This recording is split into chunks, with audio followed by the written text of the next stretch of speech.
Aujourd'hui, j'ai l'honneur, le privilège et ça m'a touché énormément de recevoir Robert Savoie, un grand homme.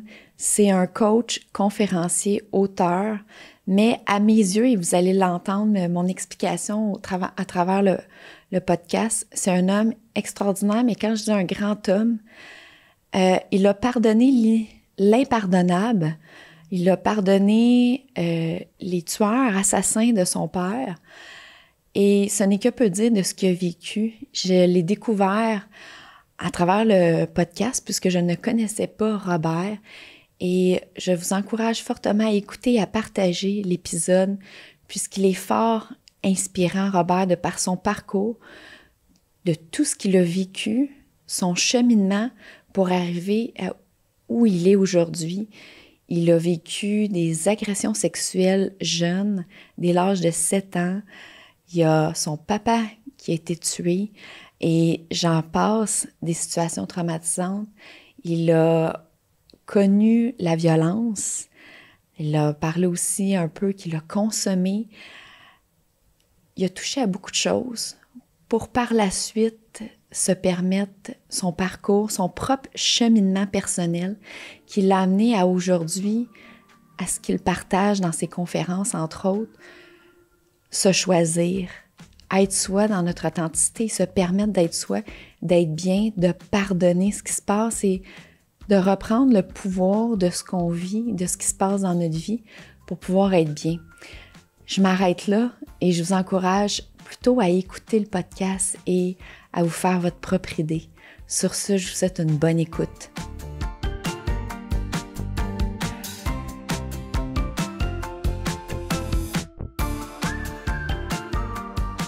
Bonjour Robert, merci d'être là. Ben, c'est un privilège. C'est un privilège pour moi.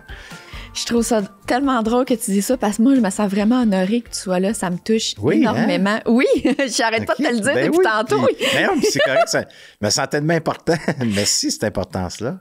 Mais c'est vrai, je trouve ça... écoute, ça me touche et je suis vraiment heureuse que tu sois là.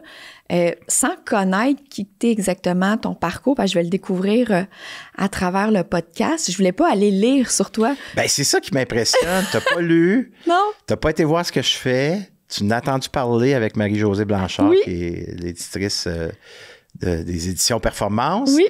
Caroline. Oui. Puis là, qu'est-ce qui fait que je t'impressionne? C'est quoi le... En fait, Marie-Josée, que j'adore, quand elle m'avait parlé, je me rappelle plus c'est quel mois, mais elle m'avait dit « Faudrait que tu invites Robert sur ton podcast, faudrait que je te le présente, il est extraordinaire. » Puis tout ce elle m'a pas tant parlé de toi parce qu'elle me disait « Ah, il va tout expliquer, vous allez jaser ensemble. » Là, elle m'a juste dit son père s'est fait tuer quand il était jeune, puis il a fait il a pardonné le gars en prison, puis là, aujourd'hui, il donne des conférences, puis là, j'étais comme « Wow! OK, juste ça, j'étais comme, c'est extraordinaire. Okay. » Puis après ça, là, c'est Caroline, notre amie en commun, qui m'a fait peindre la toile, d'ailleurs, qui m'a aussi parlé de toi, s'en allait faire une retraite avec toi. Oui. Puis là, il est parti avec mon livre. J'ai dit, Marie-Josée m'a déjà parlé de lui. Je dis, donne-lui mon livre. Puis elle est partie avec mon livre, elle t'a donné ça pendant la retraite. Puis, on a communiqué ensemble, en fait. Puis, on s'était jamais parlé de vive voix avant là, en plus. Je trouve ça extraordinaire. Mais qu'est-ce qui m'impressionne de toi? Puis c'est ça que je voulais découvrir dans le podcast. Je voulais pas le savoir avant. C'est que je sais pas si c'est à cause de mon parcours professionnel, tu sais, infirmière clinicienne en santé mentale puis psychothérapeute, que j'ose imaginer l'ampleur du parcours que tu peux avoir fait. Parce que comment que de partir de ton père qui s'est fait tuer, je sais pas à quel âge, mais on m'a dit jeune, à vouloir... Les gars, ils ont fait là où les gars ont fait de la prison, j'ai aucune idée, à se rendre à faire des conférences. Puis, en fait, la seule chose que je sais aussi, c'est que j'ai vu tu m'avais envoyé ton truc de conférence, ton lien de conférence quand on a booké ensemble le podcast, puis je me suis inscrite pour aller te voir. Puis, j'ai vu les photos que tu fais des câlins aux gens. Je suis comme, comment... Pour moi, de partir de... C'est parce que j'ose imaginer que faire tuer son père, tu devais être dans la rage, dans la colère, à partager un message extraordinaire qui fait clairement du bien aux gens, pas juste ici, parce que je sais que tu fais des conférences en Europe aussi, juste de faire les câlins aux gens. Tu sais, il faut quand même avoir une certaine douceur, il faut avoir fait un grand parcours de soi, de partir de la colère à l'amour de soi pour le donner aux autres. Tu sais, c'est sûrement toute mon analyse de psy, mais je suis comme, c'est extraordinaire à mes yeux, le parcours que tu dois avoir fait sans le savoir, pour être dans ces deux extrêmes-là. C'est pour ça. C'est ce qui m'impressionne. Puis que là, en plus, tu viennes sur le podcast sans qu'on se connaisse, puis que tu viennes me raconter tout ça. Moi, ça me touche énormément et je suis certaine que ça va aider d'autres personnes aussi. Oui.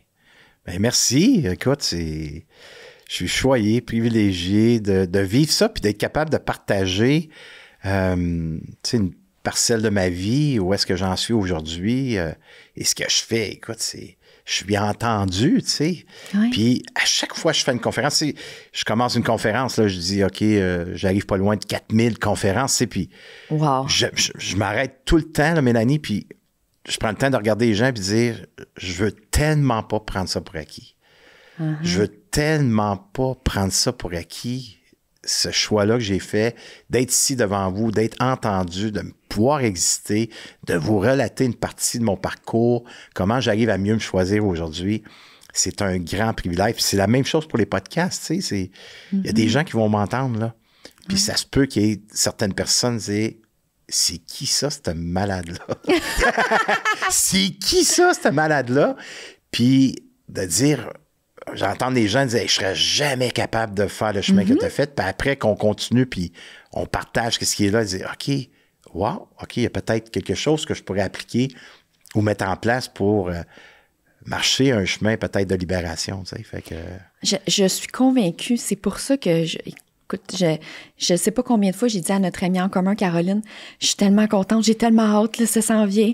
Je pense qu'on s'est parlé encore il y a 2-3 jours, puis à quel point j'avais hâte que tu viennes. Puis je suis certaine que même moi, ça va m'inspirer de partir d'un acte impardonnable, injuste. Sincèrement, j'ai même pas de mots pour le décrire, à être rendu. Même là, ce que tu viens de dire, c'est extraordinaire là, d'avoir autant de gratitude, de reconnaissance, de prendre le temps de « wow, merci », d'apprécier ce qui se passe. Tu sais, j'étais sur la route tantôt, on a fait 2 heures et peu importe le temps, là. Ben, j'étais avec mon meilleur ami. Tu sais, lui, il a pris congé parce qu'il peut se permettre. Pris congé, puis on est dans l'auto, puis là, ben, on était 2, là. On avait le côté féminin. La jasette. La jasette. Et on, tu sais, voici ce qui est là pour moi, Yolande, comment tu me reçois là-dedans, puis on écoute, tu sais. Puis il dit, moi, ça me fait du bien, Robert, je vais être 3 jours, je prends une pause, tu sais, puis j'ai besoin de voir du monde. Et Yolande, ça fait proche 14 ans là, qu'il me suit, là. Oui. Tu sais, qui fait du bénévolat, là, puis tu sais, qui est là à mes côtés, puis partout ce que je vois au Québec, mais il est presque toujours là. Fait que, ouais, regarde, je me suis créé cette vie-là, Mélanie. C'est puis tu sais, juste à dire, ça me touche parce que c'est le choix que j'ai fait. Ouais. C'est le choix que j'ai fait. Puis je suis parti d'un parcours souffrant, là. Tu sais, oui, mon père, j'avais 28 ans quand il est décédé, mais de 0 à 28, là, oh, il s'est passé autre chose que je sais pas. Puis, tu sais, je dis toujours aux gens, quand ils me posent la question, Robert, est-ce que tu referais le même parcours pour l'homme que tu es devenu aujourd'hui, tu sais? Ouais. Puis, entendons-nous bien, là, je ne suis pas parvenu à rien, OK? Je le sais que je n'ai pour le restant de mes jours à ce parcours-là de continuer à me connaître puis m'améliorer. Mais je suis tellement fier du chemin que j'ai fait, puis je voudrais pas revivre ce que j'ai vécu. Même si je suis rendu où est-ce que je suis rendu aujourd'hui, le chemin que j'ai fait, il y a certaines expériences, ils ont été vraiment souffrants. Ça a été souffrant. Beaucoup de violence. Oui, beaucoup de violence. Beaucoup de violence.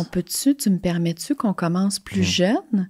Parce que juste de la manière que tu me l'as mentionné, il semble avoir eu des événements où j'ai aucune idée, mais il semble avoir eu des choses marquantes, souffrantes, hein? Oui. Avant même le décès de ton père. Avant le décès de mon père, oui. C'est un parcours qui a été... tu sais, je suis le 5e d'une famille de 5 garçons, 4 frères que, pour moi, c'est mes idoles. Ils sont beaux, sont intelligents, sont sportifs. C'est des gars aimés, sont aimables et aussi avec un caractère rebelle parmi certains. Alors, pour moi, quand je les regarde, moi, je veux tellement être comme eux. Hein, tu sais, je veux tellement les plaire, je veux m'assurer que mes frères m'aiment.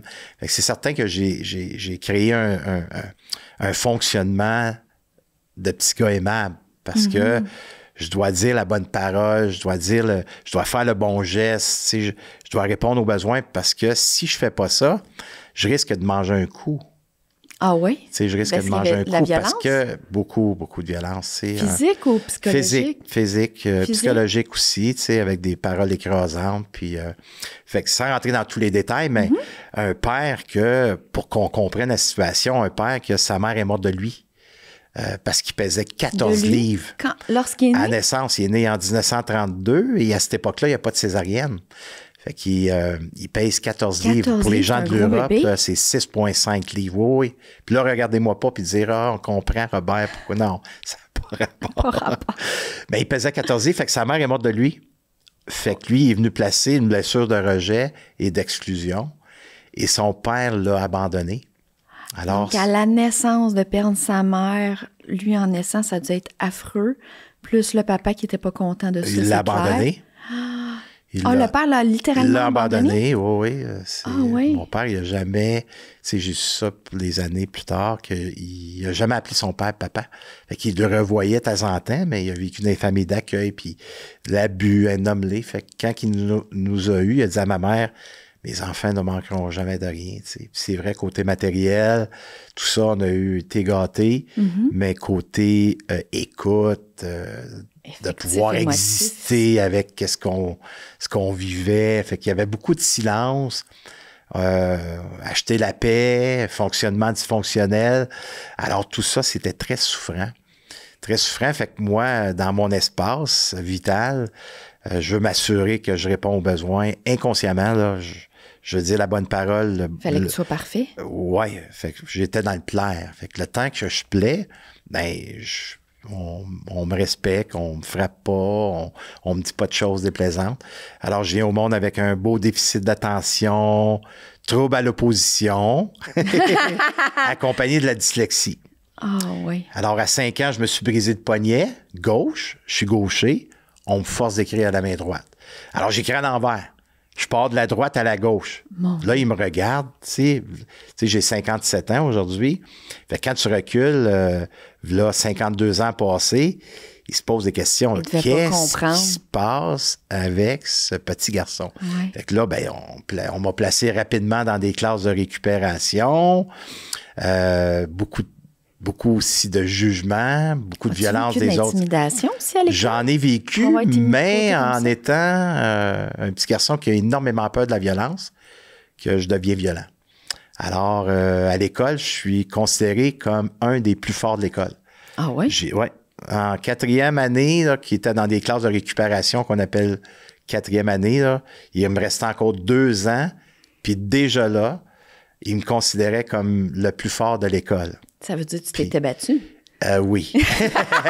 Pour arriver à ce constat-là, il y a eu des preuves. Il y a eu des preuves, oui. Puis pourtant, j'étais le plus peureux, Mélanie. J'avais tellement peur de ça. Fait que c'est la peur de la violence qui m'amenait à être violent. Parce que cette insécurité-là, quand elle s'éveillait, le stress, toute l'angoisse, je devenais une bombe. Tu devais tellement pas te sentir bien à ce moment-là, écoute, Robert. Je joue au quai. Tu sais, pour les gens de l'Europe, au bowling, qui appellent plus le bowling en Europe, même si c'est anglicisme, là. Même au quai, je ne me sentais pas à ma place. C'est comme si j'arrivais pas à prendre ma place. C'est quoi l'espace que j'ai? J'ai pas eu... Moi, je n'ai pas appris cet enseignement-là. Comment je prends ma place? Elle est où? Je me situe où? Alors, je dérange. Parce que je veux avoir de l'attention. Je veux qu'on m'aime. Je veux qu'on me considère. Fait que tout ça fait en sorte que c'est tout le contraire que j'attire. Tu devais être comme un volcan à l'intérieur. Un volcan de 0 à aller jusqu'à 7 ans. Quand j'ai vécu mon inceste, j'ai vécu de l'inceste. J'ai vécu de l'inceste en plus. Je suis vraiment désolée. Oui. À l'âge de 7 ans, on était au chalet et cet inceste-là m'a fait sentir comme si j'étais un déchet. Donc, c'est quelqu'un que tu connais? C'est un de mes frères. Un de tes frères? Un de mes frères qui s'est assoiffé de sa sexualité. Oh, je suis vraiment c'est arrivé désolée, juste Robert. une fois. Ouais. Mais c'est une fois de trop. Une fois de trop. Ouais. À partir de ce moment-là, j'ai porté le sentiment que j'étais un déchet, j'étais un C'est dégoût. affreux. Un dégoût, fait que c'est sûr que là, je me suis dissocié de mon corps pendant plusieurs années inconsciemment. Mon corps, c'est une poubelle. Fait que 3 semaines après, j'ai revécu un autre abus. Un autre jeune homme de 22 ans. Manipulation, sans forcer. C'est pas un viol, mais c'est un abus. C'est un abus pareil. Quand Puis à t'as cet 7 âge-là, ans, ouais. C'est ça, t'as pas cette 3 conscience-là. semaines d'intervalle. À partir de 6 mois après, j'avais déjà un 15 kilos, 30 livres en trop. Déjà là pour me protéger. Ton corps, c'est clair, tu devais prendre du poids pour essayer de te protéger. Ouais, Les mécanismes de protection du corps. Fait que je pars de là. Et rendu à l'âge de 13 ans, ça va pas bien. Mais Robert, c'est énorme, là. Ouais. Tout dans le silence. Tout ça dans le silence. Tu n'avais pas de soutien dans la famille. J'ose imaginer, je m'excuse parce que je fais des liens sans le savoir, là, mais ton père, s'il a vécu ce qu'il a vécu, c'est sûr, côté émotionnel, il ne devait pas être là. Ça devait pas être capable au niveau des émotions. Télévision, pas de son, mon père. C'est ça, ça ne devait pas exister, là. Puis ma mère, femme au foyer, fait on est 5 garçons, puis les 5 chez nous. Les 5 ont un déficit d'attention, là. Fait que rendu à mon tour, là, Mariette. Elle devait plus avoir de patience, là. Je pense qu'elle était épuisée. Ouais. Puis j'étais pas que le numéro, en plus, tu sais, fait que je le veux, tu sais, le frontal, côté neurosciences, tout ça, moi, c'est quand je voulais quelque chose, c'était de l'obsession. Ouais. Alors, je devenais énormément troublant là, pour ma mère, tu sais, fait que j'étais fatigué rendue à mon tour. Fait que déjà, à l'âge de 13-14 ans, là, je suis sur des effets stupéfiants, là, cocaïne déjà. Oui. Puis je me t'avais beaucoup à étouffer, Robert, là. Écoute, c'est énorme, là. Vraiment, là, c'est... Puis je vais juste... Pas que je veux couper ce que tu dis, mais juste pour ceux qui écoutent, tu sais, quand je te dis, je savais que tu allais être inspirant. Juste ça, ce que tu viens de... Bien, juste ça. C'est énorme ce que tu viens de partager. Là, on avance chronologiquement, mais c'est énorme. Mais je me dis, c'est quelqu'un qui entend ça, un jeune, ou je dis un jeune, puis des fois, ils sont plus rendus jeunes, là. Ils sont rendus plus vieux, ados ou adultes, puis qui ont vécu de l'abus. Mais je trouve tellement que tu es inspirant de voir où est-ce que tu es aujourd'hui, d'être capable de se libérer de tout ça. Si je suis capable de te parler aussi franc, aussi direct, c'est qu'il y a de l'acceptation à travers tout ça. Il y a un énorme parcours. Je me suis toujours dit, je peux pas priver les autres de qui je suis. C'est beau, ça. C'est puissant. Fait que si ça peut inspirer, on n'a pas besoin, on n'a pas à se comparer. Et parce qu'on se compare des fois au mieux ou au pire, mais c'est pas à se comparer, c'est d'avoir, tu sais, quand tu entends une histoire comme je raconte, moi, je me situe où? Tu sais, où est-ce que je suis présentement suite à qu'est-ce que j'entends? Qu'est-ce que ça vient éveiller en moi pour ceux qui ont vécu peut-être quelque chose de similaire? Puis le but et l'intention dans tout ça, c'est d'inspirer à dire, hey, voici mon parcours, voici ce que j'ai passé. Tu sais, à 13 ans, 14 ans, là, je me tiens avec des gangs de rue, là. Tu sais, je me tiens avec des gens qui me ressemblent. Mais parce que j'ai de l'attention. Énormément de violence, agressivité, puis la drogue aussi, là. Parce qu'avec un déficit d'attention, avoir des amis, c'est pas facile. Non. C'est pas facile. Tu sais, tu l'as étudié, tu sais c'est quoi les comportements, tout ça. Fait que c'est puis on recule, là, Robert, c'était pas connu tout ça, là. C'était pas connu, surtout juste moi. Le tannant, puis le fatigant. Moi, c'était le déficit d'attention. Oui, j'étais beaucoup hyperactif, mais il y avait un côté aussi que c'était le contraire. Je voyais une mouche, là, je partais de la mouche, wow, puis... Ah, fait que ça pouvait être aussi dans ta tête. Tu pouvais partir dans ta tête. Je partais, puis là, ou un camion de pompier, j'entendais le camion, là, je partais dans l'imaginaire, il est où, fait que qu'est-ce qui se disait au tableau par le professeur ou... Aucune idée. Oublie ça, là, fait que, tu comprends, le trouble d'apprentissage était très présent, et cet accompagnement-là, qui a eu peu, fait en sorte, je me suis arrangé seul avec ça, puis... rendu en secondaire 2, là, c'est là que ça a été une autre expérience qui m'a amené à déraper. Là. J'ai quand 13 tu dérapais ans. Avec la drogue, puis t'en allais dans une gang de rue. Parce que là, je vais voir l'orienteur, puis je veux m'en aller dans une classe régulière. Je veux plus être dans des classes de récupération, surtout pas à polyvalente. Je veux être normal. Et l'orienteur, il dit, écoute, Robert, c'est une possibilité, mais ça va être difficile, surtout en maths, la JEP, tout ça, tu n'as jamais appris ça. Je dis, regarde, je vais tout faire ce qui est nécessaire pour réussir. Tu sais, là, je l'ai convaincu. Et ça n'a pas été un bon choix. Non? Pas été un bon choix, parce que dans mon cas, à moi, de la JEP, quand j'ai commencé, je comprenais absolument rien. Fait que quand je suis arrivé à mon premier bulletin, on est 60 dans ma classe. Il y a 2 professeurs. 60. C'est 2 classes, oui. C'était comme ça, c'était correct. Ça aide pas pour la concentration et l'attention, par contre. C'était 2 hommes, puis deux hommes, 2 merveilleux professeurs, tout ça. Mais quand ça a été le temps de donner les notes, la professeure en avait se donnait un devoir de dire la note à voix haute. Mais non! Fait que quand il est arrivé à mon ça, tour... quand on n'a pas une bonne note? Quand c'est arrivé à mon tour, la plus basse note du secondaire 2... Ah, parce qu'ils disent à Paul Valente au complet, là. Ouais. La plus basse note du secondaire 2, Robert Savoie, avec un 38 J'ai jamais retourné à l'école. Ah, t'es pas retourné? J'ai pas retourné à l'école. Humiliation. C'est Écoute, marquant. je pars d'abus, je pars de violence, fait culpabilité, honte, humiliation, tellement présent, hein, le ridicule pour moi me fait tellement peur. Et là, on me met une autre étiquette. Fait que là, je veux plus retourner à l'école, je veux pas être vu là, dans ce que je vis. Fait que l'humiliation m'a amené rapidement dans le milieu la rébellion. Criminel. Dans la rébellion. Tu devais avoir beaucoup de rage à l'intérieur. Je peux-tu te demander, comme dans ces périodes-là, parce que là, je trouve que ça fait beaucoup d'événements, beaucoup de choses qui s'accumulent. Moi, j'ai l'impression que je vois juste un volcan qui s'accumule d'émotions puis de traumatismes. Mais ce qui monte là, Mélanie, moi, je viens au monde avec des compulsions que je perds connaissance parce que je suis violent. À ce point-là? À ce point-là. Puis c'est un de mes frères plus vieux qu'à un moment donné, je venais rouge, là. Je venais rouge, bleu, OK? J'étais comme vraiment là, colérique. Quand là. On dit on voit bébé, noir, là, c'était ça. Bébé, là. Puis il y a une journée que j'ai fait une crise comme ça, puis mon frère, il a eu le réflexe, il m'a donné une claque. Ah ouais? Il m'a donné une claque. Ma mère m'a dit ça. Puis à partir de ce moment-là, ça t'a comme saisi. Ça m'a saisi, puis j'en ai moins fait. Mais je viens au monde avec cette violence-là. Wow. Fait que c'est sûr que rendu à 13-14 ans, énormément de violence que j'ai vécue, une grande de 0 à 14 ans. Et là, rendu à 16 ans, je commence à sortir d'un bar. Fait que d'un bar, le cocktail de la cocaïne avec la boisson, je suis grand, là. Je suis très, oui, très grand. Très grand. Alors, ça fait que je mesure comme 8 pieds. Et là, il ne faut pas me regarder de travers. Il ne faut pas me dire rien parce que chez nous, je subis, mais d'un bar, ça va être le contraire. Ça n'arrivera pas. Ça n'arrivera pas. Fait que c'est sûr que j'ai fait des arts martiaux. Pour me défendre, j'ai appris, tu sais, des façons parce que je ne veux plus qu'on me fasse mal.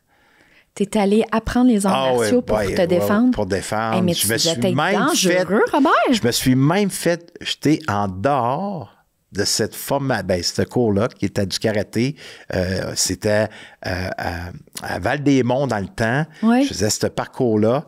Et on m'a jeté dehors parce que j'étais trop violent. Ah, oui. Regarde, va te calmer. Il me parlait, tout ça. Mais ça devait être plus fort que toi, Robert. C'était plus fort Il devait en avoir tellement, là. Parce qu'on dit qu'habituellement, de faire un sport, une activité, ça permet de libérer les émotions, mais j'ai l'impression que t'en avais encore là, tellement. j'ai vécu du rejet, tu sais. Je veux dire, il m'accepte même pas ici. Puis je m'en viens, tu sais, pour essayer de calmer tout ça. Pose une question. Oui. J'ai envie de te demander si tu devais avoir as-tu des idées suicidaires à un moment donné, à force de vivre que du rejet comme ça, puis de vivre autant des charges émotives, tu ne dois pas te sentir bien? De 0 à aller à 23 ans, j'ai 4 tentatives. Ah oui? Oui. Je vais mourir. Oui. La première, j'avais 17 ans. À 17 ans, tu voulais mourir? 17 ans, puis ça faisait longtemps que j'y pensais, là. Ouais. Plusieurs années, puis à 17 ans, selon moi, j'avais énormément un trouble de consommation, puis je savais pas comment arrêter. Ouais. Puis ça faisait en sorte que ça m'amenait dans le milieu criminel, ça m'amenait à faire des choses que j'aimais pas, que je faisais du mal, et ça m'a amené justement un soir, après 3 jours debout, là, je dis OK, c'est le temps. Fait que j'ai passé à l'action. Ouais. Fait que j'ai pris une consommation de médicaments, puis t'as fait un mélange. C'est ma mère qui s'est aperçue de ça, fait que je montais à l'hôpital en ambulance. Elle m'a donné la vie, puis elle m'a sauvé la vie. Oui. Oh, merci à elle. Oui. Merci. Ben, je suis sorti de l'hôpital. Puis, j'avais tellement peur qu'on en parle quand je suis arrivé à la maison, là. Ouais. Tu sais, là, j'ai 17 ans, je veux pas en parler. Tu sais, j'ai tellement honte, je suis tellement dans l'humiliation. Puis, je suis arrivé à la maison, puis c'est comme si rien n'était arrivé. On n'a jamais parlé on dans ta maison, là. On n'en a pas parlé. Tes frères, tes parents? Non. Ça a passé sous le silence? Silence. Acheter la paix. T'avais-tu l'impression de comme pas d'exister? Ah, moi, j'étais bien heureux, là. Quand j'étais dans ma chambre, tu sais, je suis arrivé de l'hôpital, Ouais. j'étais encore, tu sais, un peu... puis je me suis allé dans ma chambre, ça a fait... On n'en a pas parlé, merci, je suis correct. Merci. Comment j'avais peur d'exister. Comment est-ce que j'avais peur de nommer ce qui était là. Ouais. Pour moi, l'intimité, là, c'est... Oublie ça. J'ai tellement peur de qui je suis. Je sais pas qui je suis, fait que j'ai tellement peur de ça, fait que T'aimes mieux pas aller là. je veux pas aller là. C'est plus facile fuir, éviter, l'autosabotage, victimite. T'as tout goûté à ça, Robert. Ah oui, c'était tellement bon. C'est tellement nourrissant dans le dysfonctionnement. Écoute, dans le dysfonctionnement, là, tu peux pas être meilleur que ça. Ah non, t'as tout le cocktail, là. Écoute, j'ai Les traumatismes, la colère, le rejet, la peur Écoute, je suis coupé d'exister. partout. Tu devais souffrir effrayant. Effrayant. T'avais-tu des flashbacks de ce que tu avais vécu, les événements traumatisants? Ou Mon abus, je m'en souviens pas. Mon abus, j'ai un blackout. La personne s'est couchée sur moi. Ouais. Puis je me souviens juste que je me sens envahi. Blackout, je me souviens même pas quand je me suis levé. Ouais. Notre cerveau est bien fait pour ça, nous protéger. Oui, ça a protégé ce côté-là. Puis, trop. mais par contre, mon corps, c'était une poubelle. Là. Ouais. Le corps, il n'oublie pas. Le corps n'oublie pas. Fait que, tu sais, ça, je l'ai mal nourri, je l'ai mal mené, Fait que, ouais, de 17 à 23 ans, comme je dis dans les bars, là, j'ai une douzaine de charges d'assaut. Moi, je me fais arrêter par les polices. Puis dans mon temps, c'est des CB. Fait que là, il appelle, numéro de plaque, Robert Savoie, OK. En dernier, il m'arrêtait pas, là. Ah non? Il m'arrêtait. C'était trop violent? Fait que là, il venait 2, 3, 4 policiers pour voir, des fois 6, voir si j'étais OK, là. Mais il débarquait pas de leur voiture tout de suite.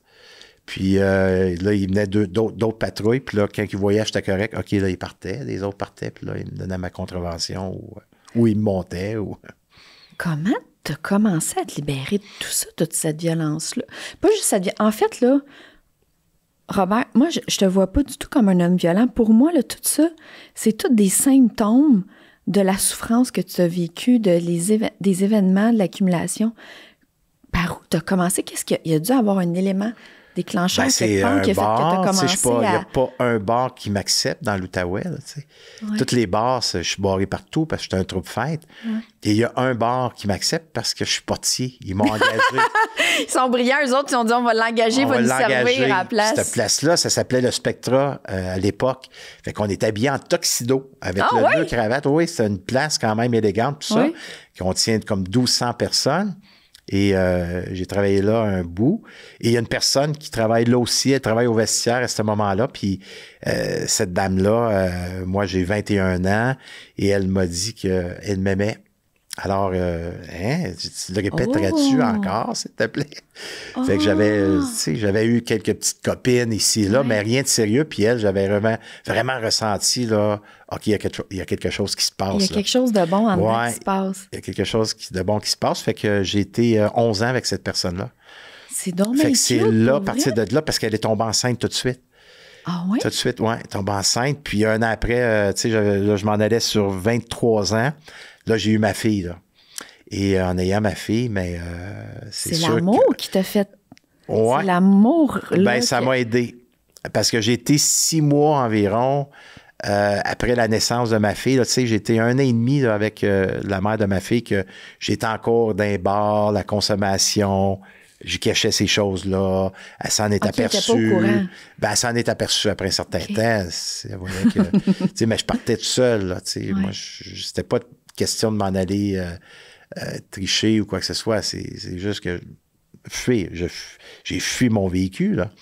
Et quand ma fille est venue au monde, après, ça a pris environ 6 mois. Et c'est là que je dis, OK, je peux pas faire vivre à ma fille. Je peux pas faire vivre ça. Et c'est là que j'ai arrêté de consommer. Mais c'est Ben, beau. je ne sais pas comment j'ai fait, mais j'ai arrêté de consommer. Mais c'est l'amour pour Ouais, ta fille, l'amour ton enfant. pour ma fille, parce que c'est ma princesse, je lui ai donné le meilleur. Je sais pas c'est quoi mes besoins, je sais pas c'est quoi une émotion, je sais pas plus comment exister, mais j'ai eu la force d'arrêter de consommer. Fait que ce que j'ai fait, c'est que j'ai fait du transfert. Fait que j'ai transféré dans l'entraînement. Mais quand même, Robert, là, je t'arrête, là, c'est quand même un choix, là. C'est un choix énorme, là, quand tu disais tantôt que tu t'es choisi. À ce moment-là aussi, là, c'est un grand virage, là. Parce que de ce que tu me dis, là, les blessures sont pas guéries, là. T'es pas allé voir à l'intérieur, t'as pas fait un parcours, là, encore. Donc, le switch d'arrêter de consommer, de faire la violence et tout, de commencer à s'entraîner, c'est quand même... Il faut un choix, là. Oui. Quand même, ça n'a pas dû être facile.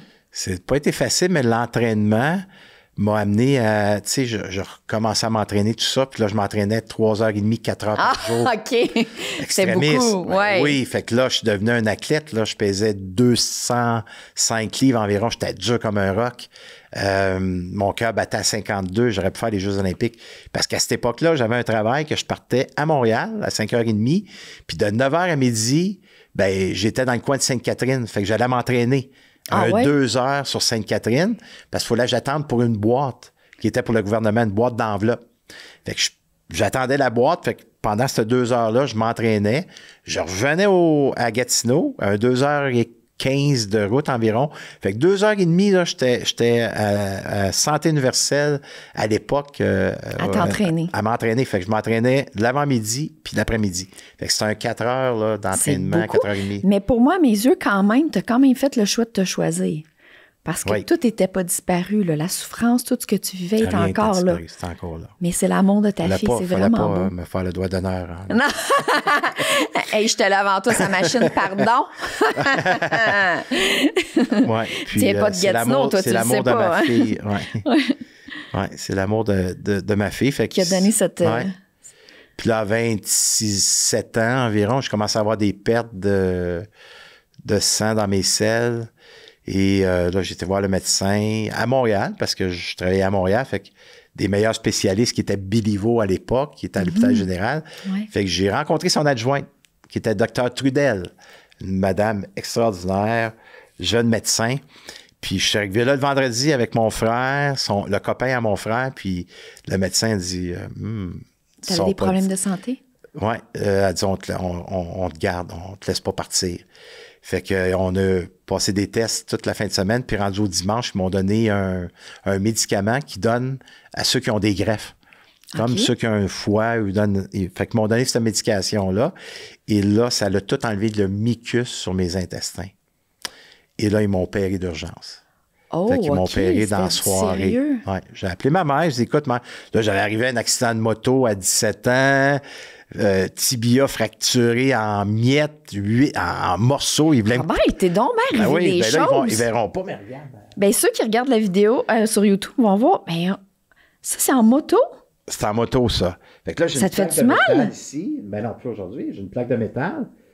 Et ça a dû faire mal, Robert. Ça, c'est une greffe. Ça veut dire que le tibia a été cassé? Le tibia a été cassé, fracassé en 8 environ. Fait que j'ai une plaque de métal avec plein de vis là, pour tenir l'os.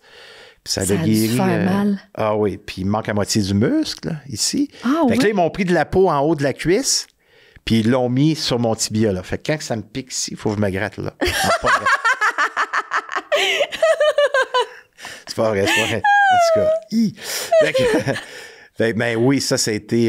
fait que tout ça pour dire que j'ai appelé ma mère, moi, j'étais à Montréal, maman, descendez pas, il m'opère d'urgence, tu sais, ils vont aller voir ce qui se passe, là, puis sois sans crainte, là, je t'appelle après l'opération, parce que j'avais eu 5 opérations à peu près pour ma jambe. Fait que je me dis, je sais c'est quoi. Que ça. OK. Non, c'était... Je ne souhaite pas ça au pire de mes ennemis que j'ai pas, là. Mais je souhaite pas ça à personne. Personne, là, on m'a enlevé le gros intestin au complet. OK, c'est une grosse opération que tu as subie, Robert. Déclaré la maladie de Crohn. Comme quoi, fait que mon gros intestin était après percé. Mais ils l'ont pris à temps d'abord. Ils l'ont pris à temps parce que probablement que je ne sais pas ce qui est arrivé, mais mon intestin après percé, mes selles auraient été dans mon corps, m'empoisonner. Tu aurais pu t'intoxiquer de l'intérieur. Exactement. Fait que le médecin, ils ont pris juste à temps. C'est une grosse opération, là. Ben, le foyer de la culpabilité, de la honte et l'humiliation, c'est l'intestin. Alors, toute l'accumulation de 0 à 28 ans, tout là. de 0 à 28 ans, le fait que je ne l'ai pas verbalisé, le fait que je ne l'ai pas exprimé, le fait que je ne l'ai pas nommé, le fait que je n'ai pas existé, que je n'ai pas été vu à cet endroit-là, à un moment donné, ça l'a sorti, vous le savez tous, là. Ça fait des années qu'on dit... il conserve, hein, si on ne libère pas. Il sort en maladie. Exact. Fait que moi, ça a sorti de cette façon-là, là. Fait que la science m'a sauvé la vie, hein, d'une certaine façon, mais... ouais, fait que là, c'est quand étrange j'ai à sorti dire, mais de l'opération... t'étais chanceux à ce moment-là quand même, Robert.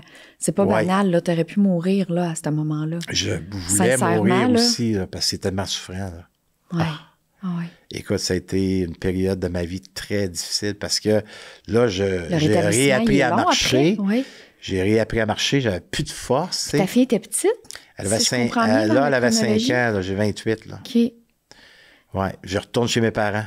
Ton père est décédé quand dans tout ça? Je suis retourné chez mes parents. Puis là, mon père et ma mère m'ont repris parce que Josée, la mère de ma fille, elle ne peut pas prendre soin de moi. Elle travaille, on a ma fille. Fait que, ils viennent me voir chez mes parents. Fait que là, OK, donc tu as été chez tes parents le temps de ton rétablissement après l'opération. Oui. OK. Ça, c'est le 14 mars que j'ai été opéré. Je suis retourné chez mes parents. Et le 24 août 1995, c'est là que mon père est décédé. Oh, j'étais chez mes parents. T'habitais chez tes parents? Oui. Oh. Oui. Rapidement, là, sans rentrer dans tous les détails, mais mon père était camionneur, il avait 63 ans. Il était jeune? Oui, 63 ans. Il était livreur pour une compagnie de journaux, une route commerciale. On a vécu de ça toute notre vie. Et ce soir-là, il est environ 1h30 la nuit. Puis il attend ses journaux dans un cul-de-sac. Puis il y a 3 individus, 2 de 18 ans et 1 de 19 ans, sont sur les effets de stupéfiants. Et ils veulent avoir une batterie de voiture parce que la voiture ne démarre pas. Alors, ils ont traversé la rue jusqu'à mon père était stationné. Mon père est débarqué, il a ouvert ses portes pour montrer qu'il y a un camion qui s'en allait lui porter ses liasses de journaux. Et les 3 individus, mais ils ont commencé à parler. Comment ça va, monsieur? Ce que vous faites ici? On aimerait ça que tu viennes nous porter à un autre endroit. Et mon père dit, je peux pas partir. Le camion va arriver d'une minute à l'autre. Fait qu'il y en a un des 3 qui l'a saisi par les 2 bras. Et les 2 autres ont commencé à le frapper à coups de poing au visage.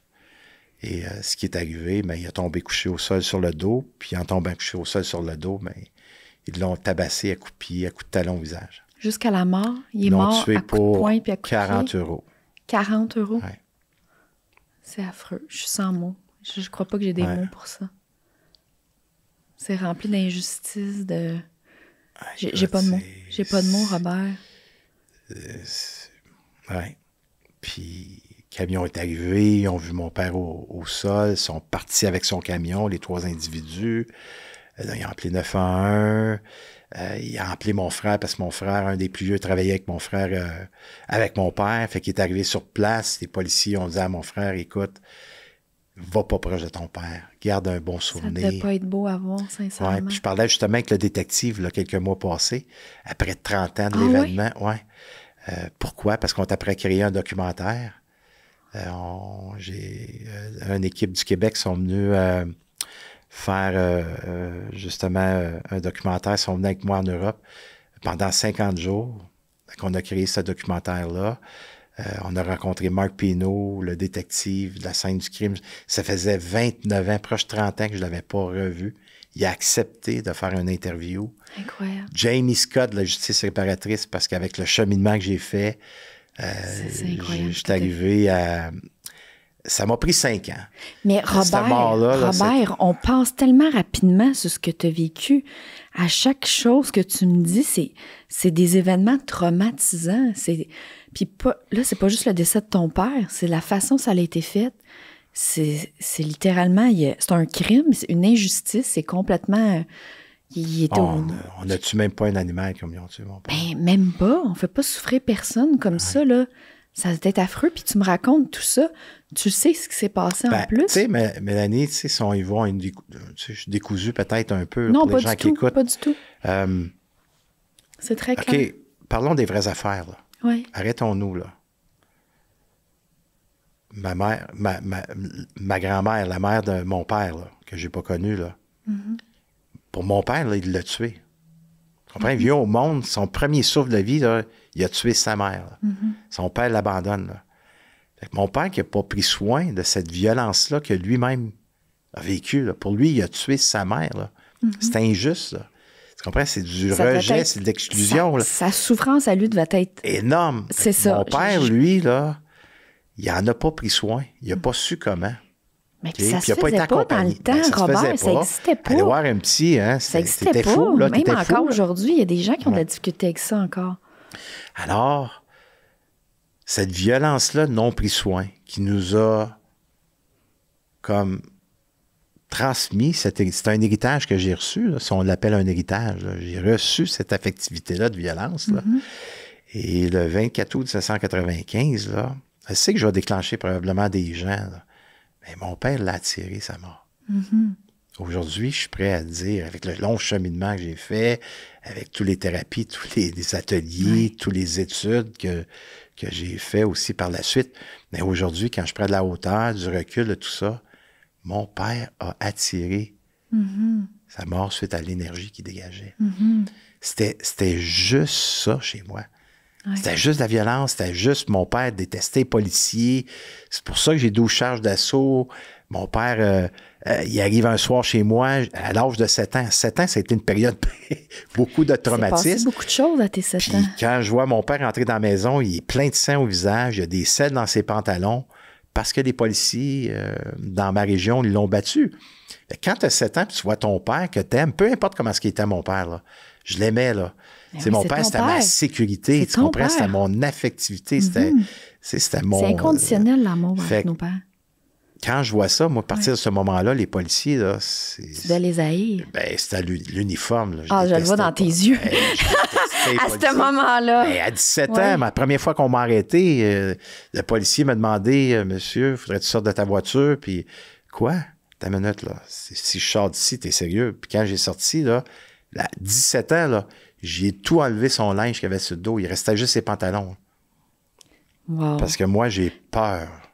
J'ai peur. Alors, si je débarque, je veux pas me faire mal. Là. Fait que là, je deviens une bombe. Fait que là, c'est parti comme ça. Fait que ils ont renforcé la croyance que j'avais. Ouais. Parce que quand je suis arrivé au poste, là, j'en ai mangé toute une. Tu comprends? T'as mangé une volée? Oh, ben oui. Ben là, il était trop après moi. Là. Il me levait par les menottes. Puis quand t'as une menotte dans le dos, puis qu'on te lève de terre, puis des coups de pied. Tu trempes la face à terre. Hey, écoute, fait que c'est... Mais tu devais être encore plus enragé contre le système après, Robert? Après ça l'a juste renforcé la croyance que j'avais. Fait qu'à chaque fois qu'on m'arrêtait, c'était panier à salade, nomme-les, là. Oui. Ouais. Toi, t'as une histoire, hein? Oui, puis moi, ce qui m'épate, c'est le où est-ce que t'es rendu. Ouais. J'ai hâte aussi qu'on raconte le parcours pour que tu sois rendu où est-ce que t'es. J'avais raison quand je disais que t'étais un grand homme, Robert, puis que ça me touchait que tu viennes ici. Puis je ne savais même pas tout ce qu'on est en train de partager. Puis on passe rapidement, parce que c'est sûr, on peut pas passer dans tous les détails, mais à chaque fois, c'est des traumatismes. À chaque fois, c'est de la souffrance qui s'accumule.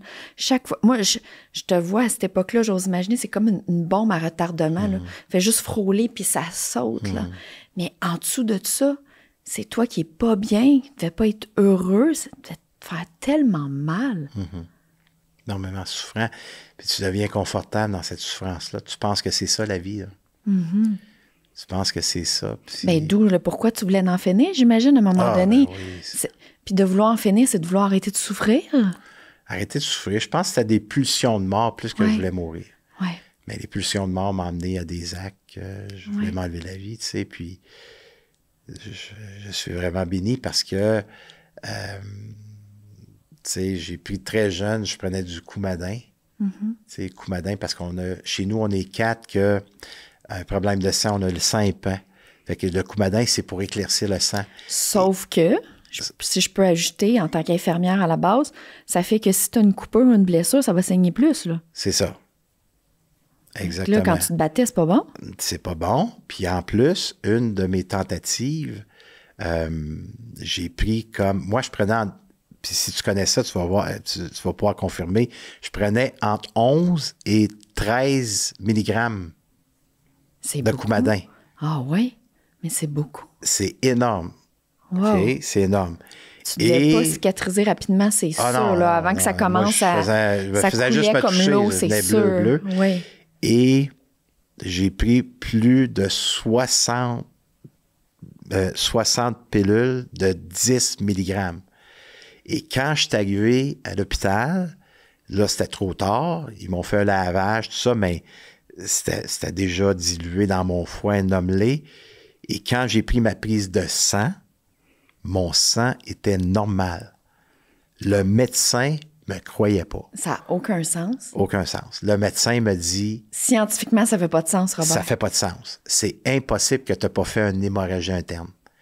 Et là, j'ai pris conscience qu'on me voulait pas. On me voulait pas. C'est drôle, hein? C'est pas drôle, là, mais je vais te dire ce qui, moi, il m'est venu en tête. Genre, OK. Là, toi, t'es là en train de me dire, on me voulait pas. Ouais. Puis moi, avec ce que tu viens de dire, je suis comme, OK, fait qu'il y a une partie de toi qui veut vivre. Moi, c'est ça que je voyais dans ça. C'est incroyable comment que... Puis je prends le temps de le nommer parce que comment que nos perceptions d'une même situation peuvent être complètement... C'était mon parcours, Mélanie. Oui. C'était le parcours que je devais ça marquait marcher encore. Par mes propres expériences. Là, OK? C'est pas la vie, selon moi, qui m'a amené ces expériences-là. C'est moi qui me les a amenées, ces expériences-là, pour me montrer que par ma violence, je peux transformer. Je peux devenir un homme doux. Je peux devenir avec un homme avec une tendresse, avec une paix intérieure, avec un calme. Mais ce volcan-là, il est encore là. Il est encore présent. Mais j'ai appris à le canaliser. J'ai appris à le maîtriser. Encore aujourd'hui, tu veux dire? Il est encore présent. Oui. Oui. Mais je le sais comment m'en occuper. C'est ça la différence. Tu dois en prendre soin. J'en prends soin. Oui. J'en prends soin. Ma mère vient de décéder il y a 2 mois passés. Oui, les sympathies. Et j'ai appris ça d'une circonstance un peu difficile. Puis cette circonstance m'a éveillé dans la colère. Puis Yolande, mon beau Yolande, il était chez moi avec sa femme. Oui. Et j'entendais rien. J'ai appris que ma mère était morte, tout ça, puis j'entendais pas. Je voyais pas ma mère. C'était la colère qui s'est éveillée. Et je suis parti au sol et je me suis mis à hurler, à sortir cette violence-là, parce que si je la sors pas de cette façon-là, je vais la sortir que je vais devenir... violent. Okay. Alors, j'ai appris à la maîtriser. J'ai appris à m'en occuper d'une façon saine.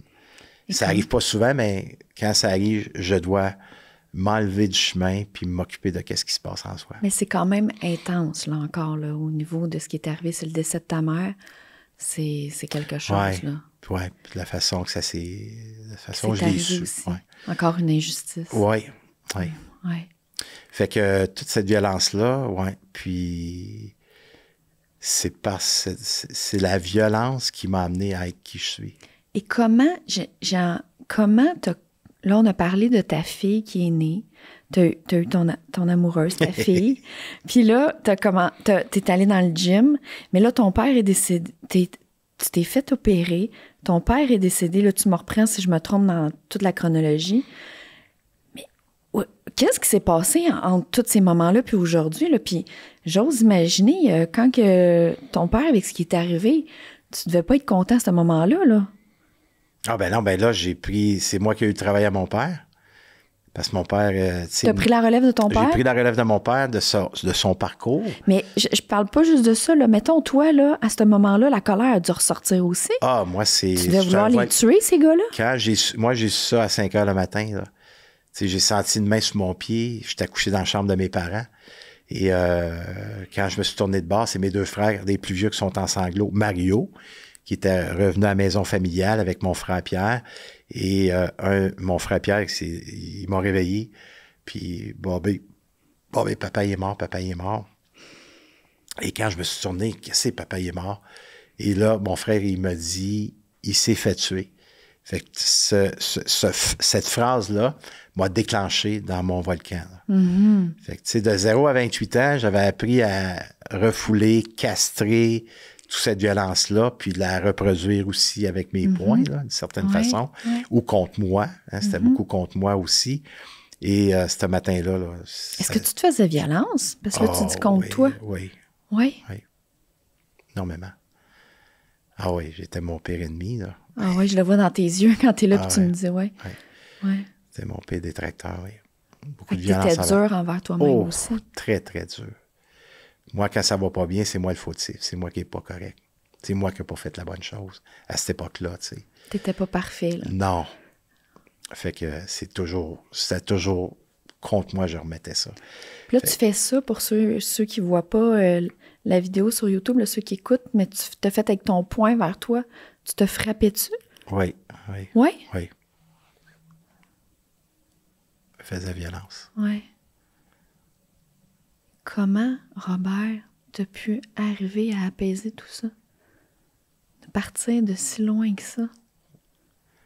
Bien, c'est la mort de mon père. C'est à ce moment-là? À partir de ce moment-là, j'étais 5 ans à vouloir tuer les 3 personnes qui l'ont assassiné. Fait que moi, je me faisais des scénarios comme est-ce qu'ils étaient pour mourir, ces individus-là. Alors, à cette époque-là, là, je consomme plus, là, tu sais. Puis je veux pas retourner, parce que ça fait quand même 5 ans que je suis arrêté, puis je veux pas faire vivre à ma fille ce que je vis. La mort d'un père, c'est tellement terrible. Alors, là, j'ai transféré dans le travail. Fait que je suis devenu workaholic. Fait que là, je travaillais jour et nuit. Fait que je me suis bâti un empire dans la distribution. C'est après 5 ans, j'avais une centaine de sous-traitants, 110 sous-traitants. Ça doit être énorme. Oh, oui, c'était énorme. Une compagnie de distribution prospère, tu sais. Fait que j'ai eu l'abondance. Fait que tu t'es lancé dans le travail. Tu t'es étourdi avec le travail. Énormément, pour oublier.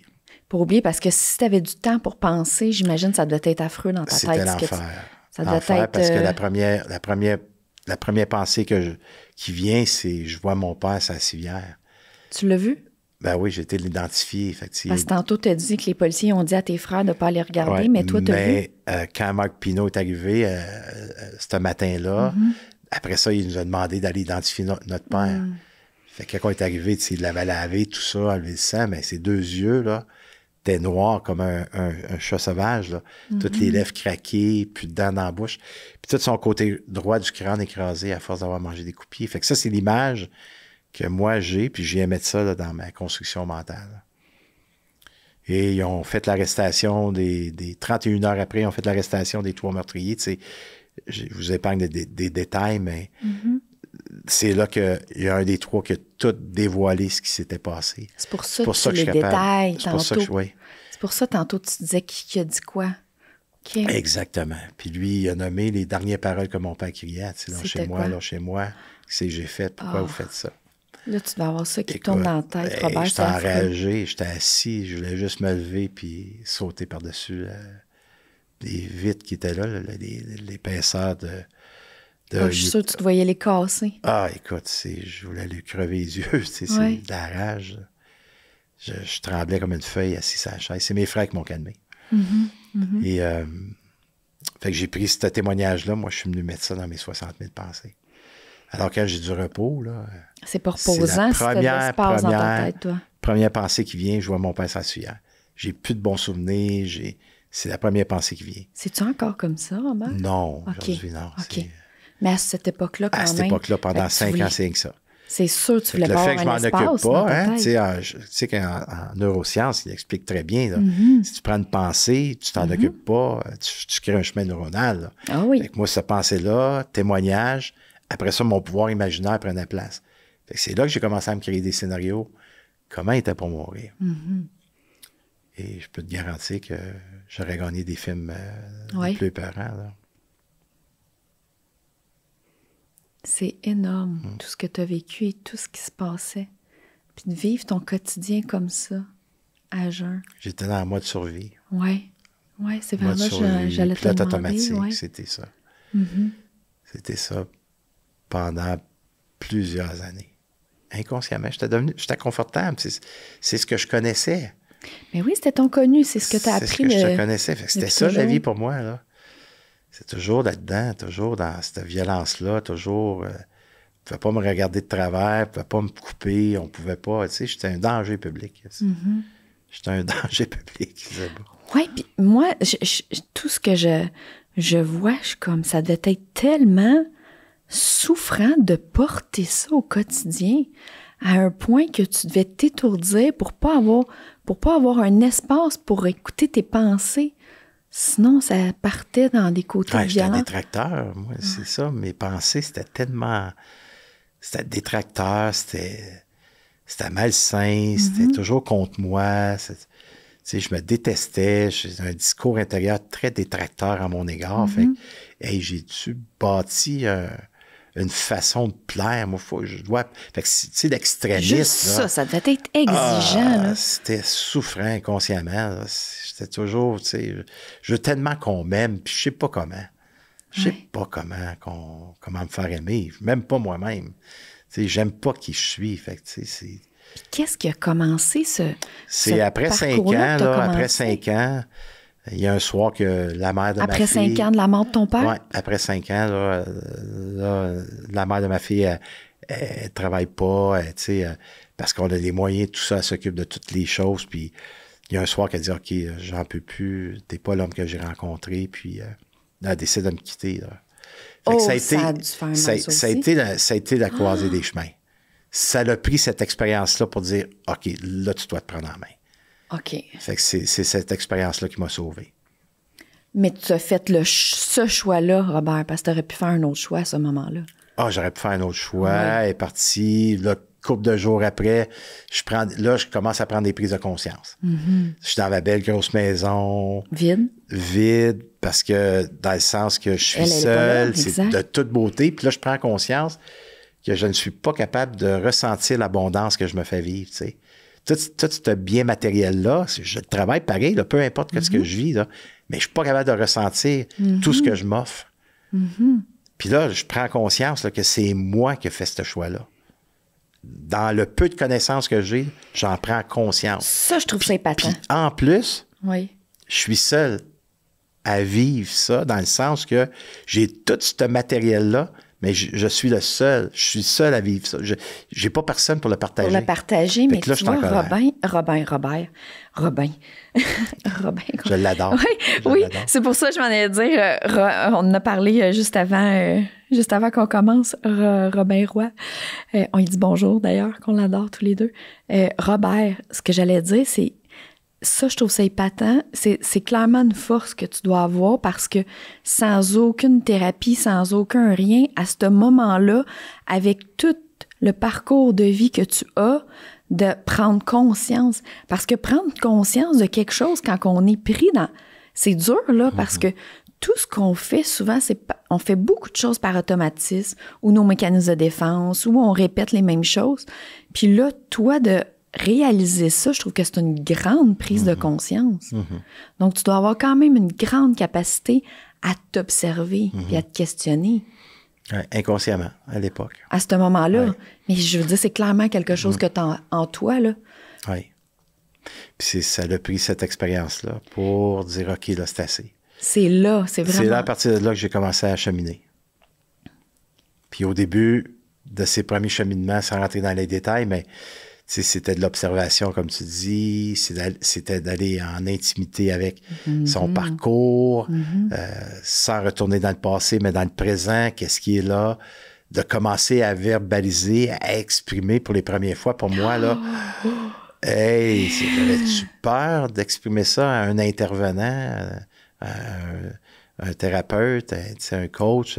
Les premières fois, là, c'était... puis, là, j'ai commencé à ressentir un bien. Ça a commencé je commençais à ressentir. Libérant, en allant chercher de l'aide, en fait, pas tout seul, en allant chercher de l'aide, quelqu'un qui t'a accompagné, peu importe qui, un professionnel ou un coach, quelqu'un qui se connaît dans ce parcours-là, et c'est là que tranquillement, à un moment donné, tu as senti le bien. C'est quand même énorme à quel point tu souffrais, Robert, parce que depuis le début du podcast, tu m'as nommé tellement d'événements, d'histoires. On a passé plusieurs années de ta vie. Je suis rendu à 32 ans. Là, 32 ans. On va sur 33. Là. Presque 33. 32 ans. 32 ans. Puis là, c'est la première affaire que tu me dis, je ressens du bien. Oui. C'est la première fois que je chantais une paix. Oui, hein? Oui. Une des ateliers, un samedi, on était le samedi soir, je suis assis sur la chaise, je pleure ma vie parce que je goûte une paix. Je ressens une paix. J'avais jamais ressenti ça. 32 ans, là, 31, je m'en vais sur 32. Oui. Mais il a fallu que tu libères beaucoup pour te rendre là. Tu t'es choisi. Oui.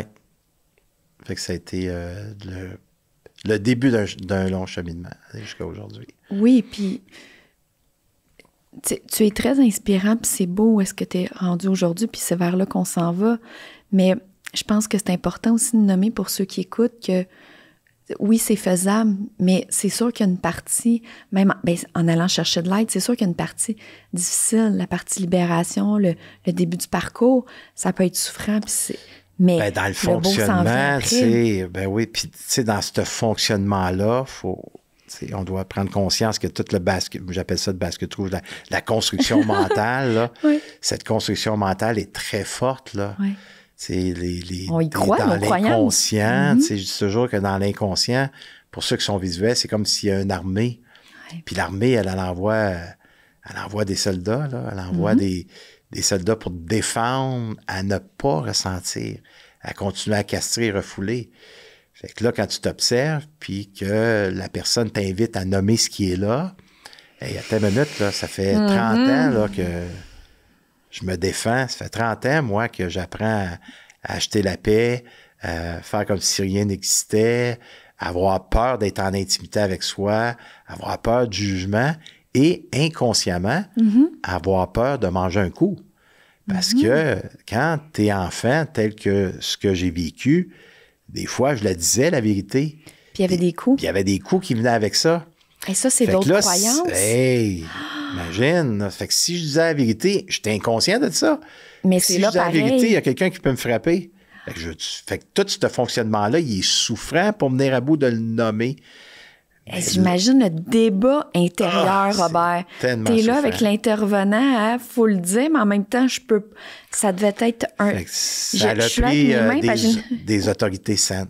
Oui. Des autorités saines pour dire, regarde, non, je suis là, je te donne la main, je t'accompagne, il n'y a pas de danger, il n'y a pas, tu sais, vas-y à ton rythme à toi. Fait que tout ça, c'est là que tranquillement, en défaisant ces croyances-là, en prenant soin des peurs, même si c'était pas la réalité du présent, les peurs étaient là, qui étaient rattachées à des émotions, et à nommer les malaises, après ça, à mettre des mots plus justes sur les mots MAUX. Fait que, tu sais, c'était un cheminement, là, c'était un parcours. C'est un long parcours que tu as fait, Robert.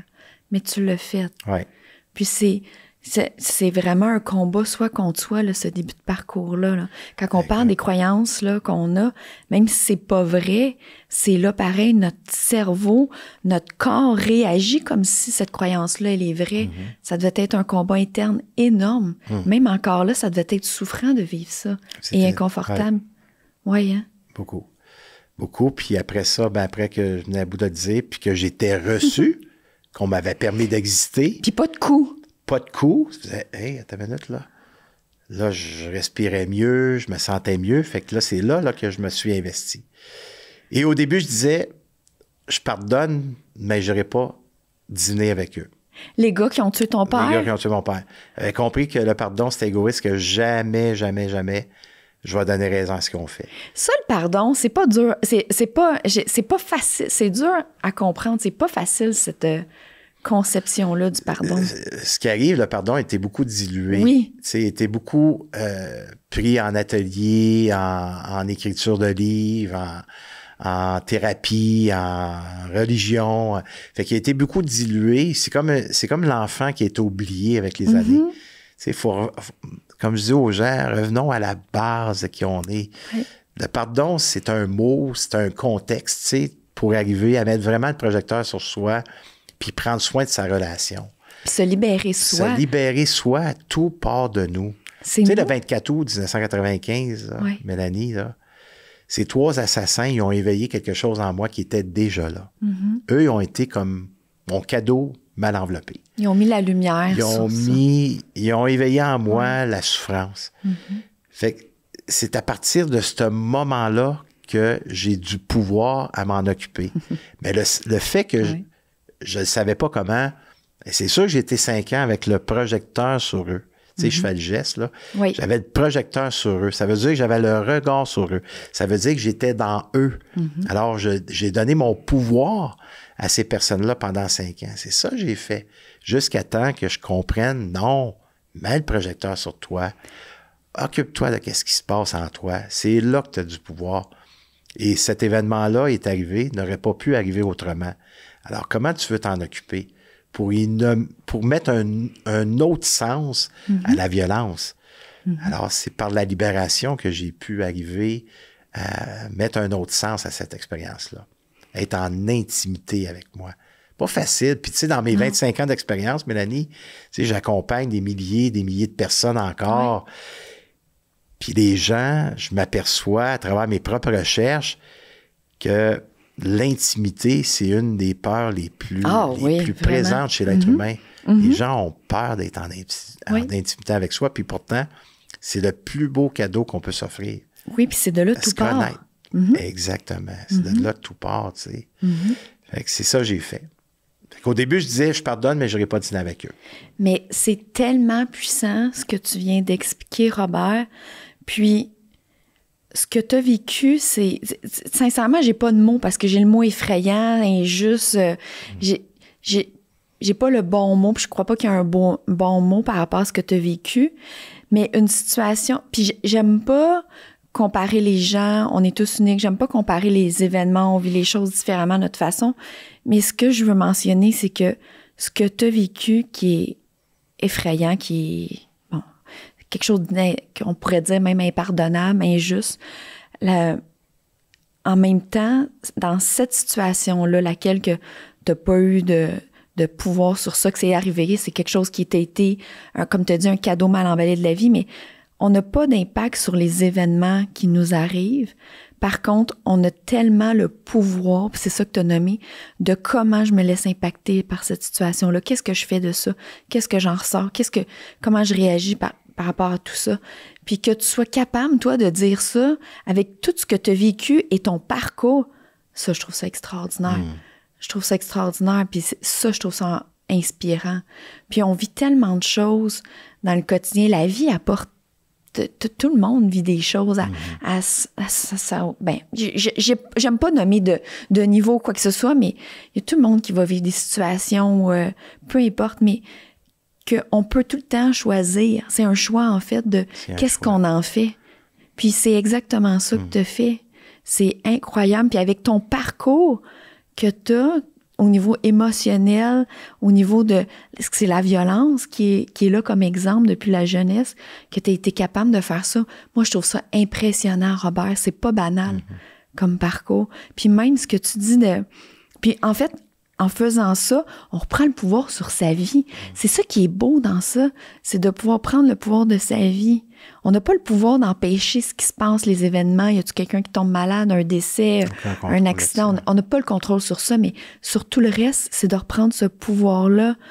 Puis, c'est tellement puissant ce que tu viens de dire, puis d'être capable de l'avoir fait aussi avec toute cette violence-là à l'intérieur de toi, puis de le voir comme un cadeau aujourd'hui, que c'est ça qui a pu permettre que tu prennes soin de toi, puis que tu vives ce parcours-là. Puis, en plus, Robert, c'est magnifique parce que tout ce que tu as appris dans ton cheminement, tu le redonnes, tu le partages aux autres. Tu inspires d'autres personnes. C'est beau. Ceux qui veulent. Oui, quand on est rendu là. Ceux qui veulent, tu sais, puis, ouais. Puis, tu me reconnais beaucoup, là, puis en même temps, ça m'amène à prendre la hauteur, puis dire, waouh, ça m'amène à réfléchir encore même après 25 ans là, de ce chemin-là, tu sais. Et je crois beaucoup que c'était ma destination, tu sais. Aujourd'hui, je suis capable de dire, OK, c'était le parcours pour lequel je marche. Je pense que j'ai été choisi pour avoir vécu ça. Tu sais, dans une des entrevues qu'on a faites suite au documentaire, moi, j'ai eu une mère spirituelle, la mère d'un de mes amis. qui était mon meilleur ami à l'époque. Ouais. Puis, tu sais, j'avais 14 ans, puis j'étais dans les déboires, j'ai vraiment amené C'est le temps de la consommation, me semble, 14 ans, si on recule. Oui. Puis, les gangs, puis conso. Son fils m'avait dit, m'a t'aidé. C'est m'a t'aidé pour ta violence. Fait qu'à la fin de compte, c'est moi qui l'ai entraîné dans le trouble, bien souvent. Oh oui. Puis il y avait un côté rebelle, mais lui, il n'était pas violent. C'était quelqu'un qui était social, c'était quelqu'un qui parlait à tout le monde. Il avait une façon de parler. C'était facile pour lui. Chez eux, il était enfant unique, puis son père et sa mère, il y avait beaucoup de discussions. Moi, j'aimais mieux rester chez son père et sa mère qu'au lieu de sortir. Puis lui, il comprenait pas. Puis lui, il aimait ça chez nous parce que on était 5, fait que ça bougeait chez nous, puis il aimait mes frères. Mais sa mère, elle a dit en entrevue, tu sais, je le savais, Bobby, il y avait quelque chose. Malgré que je l'ai détesté, malgré que j'aurais voulu l'étouffer, malgré que il a fait tellement de choses que j'étais contre ça, mais je savais qu'il y avait quelque chose de spécial. Elle avait vu ça en moi. Ça m'a touché. Parce que c'était quelqu'un qui était spirituel, c'est quelqu'un qui avait beaucoup la foi, tout ça. Puis elle voyait quelque chose en moi qui brillait, mais elle n'était pas capable de mettre les mots dessus. Elle a compris suite à mon cheminement avec plusieurs années après. Là. Ouais. Fait que ça, je pense qu'on a tous quelque chose. C'est pas pour rien si on est ici. Tu sais, je dis toujours, on a été choisis. Je sais qu'il y a peut-être certaines personnes qui sont là et disent, Robert, je crois fortement qu'on a été choisis. On n'a pas été mis ici sur la terre sans avoir été choisis. Mais pour continuer avec ce que tu dis, Robert, moi aussi, je crois que on a tous, en fait, on est clairement tous uniques. Puis, je crois sincèrement qu'on a tous un parcours de vie différent et je crois qu'on a toujours le choix de faire... On est libre. Oui, de faire des choix dans notre parcours, d'avoir conscience ou pas, puis conscience ou pas de ce qui se passe. On a toujours des choix, en fait, des opportunités. Moi, je vois avant, je pensais pas comme ça, mais maintenant, à travers mon propre parcours, ce que je réalise, c'est, je crois que, puis ça, c'est ma perception aussi, là, que lorsqu'il arrive quelque chose dans la vie, à chaque fois, c'est une opportunité de prendre une décision. On peut prendre la même, continuer ce qu'on fait, mais on peut aussi se choisir puis prendre une autre opportunité. Puis cette autre opportunité-là ou autre choix, moi, je le vois toujours comme de l'expansion tout le temps. Puis je crois que on a tous un rythme différent aussi à notre façon. Puis on prend pas conscience toujours chacun de la même chose au même niveau. Fait que ça aussi, c'est important de se le permettre puis de le permettre à l'autre aussi de le vivre. Comme tantôt tu disais, ça peut inspirer ceux qui veulent être inspirés ou prendre ce choix-là, mais chaque personne a son propre niveau. Là, il y a peut-être quelqu'un qui va écouter le podcast puis que ça va l'inspirer, puis un autre, pour le moment, peut-être pas. Ça va être autre chose qu'on pensait même pas, qui va avoir accroché, mais on prend où est-ce qu'on est rendu dans notre parcours de vie, exactement. chacun. Oui. Puis tu sais, puis le pardon, hein, la libération, c'est jamais terminé. Pour eux, une expérience. Puis le fait que c'est là que j'ai continué, c'est là que j'ai tourné dans les études, j'étais demandé par des coachs, des thérapeutes, des gens dans ma région pour aller partager mon histoire, parce qu'elle était unique, là, dirais. Comment t'as fait pour pardonner Robert, 3 assassins? Tu sais, ce parcours-là, excuse-moi. Ce parcours-là a fait en sorte que j'ai encore marché à l'intérieur de moi. Inconsciemment, je libérais à chaque fois que j'avais l'occasion de raconter mon histoire parce que j'étais vulnérable, j'étais sensible. Puis là, les gens venaient me voir et disaient « Robert, ta vulnérabilité, sensibilité, ton histoire, là, elle éveille la mienne. Puis je me sens mieux. Je me sens pas seul. » Fait que là, ça a fait « OK, être vulnérable et sensible, même si je l'avais appris à l'école, tu sais, dans mes formations, ben c'est vrai que c'est une force. Parce que là, on venait défaire la croyance qu'être vulnérable et sensible, c'est pour les gens qui sont faibles. Parce que moi, j'avais cru ça toute une partie de ma vie. Parce que j'avais une hypersensibilité inconsciente. Hein? Je n'étais pas conscient que j'étais comme ça, mais avec le temps, j'ai aperçu, mon Dieu, que je suis totalement sensible, je ressens tellement ce qui est là. Alors, j'ai vu ça comme une force. C'est une force. À partir de ce moment-là, je suis devenu de plus en plus authentique, de plus en plus vrai, de plus en plus sincère, de plus en plus honnête avec moi. Sans être parfait, là. Entendez-moi. Ça n'existe pas la perfection, okay, Robert. Merci beaucoup. Fait que de plus en plus, fait que ça le fait en sorte que je me suis beaucoup rapproché de moi. Alors, J'ai su un soir qu'il y a un des 3 assassins qui s'en voulait d'avoir tué mon père. Et je l'ai rencontré en prison. Là. J'ai passé quand même 4 heures avec lui. Là. Wow! Ouais. Passé 4 heures avec cet Passer individu-là. de t'imaginer comment le tuer à aller jaser avec parce que ta culpabilité. Oui, il se sentait mal, il s'en voulait. Il voulait, là, tu sais, il faut entendre ce que je dis, là. Ouais. Il voulait s'aider, il voulait s'en sortir.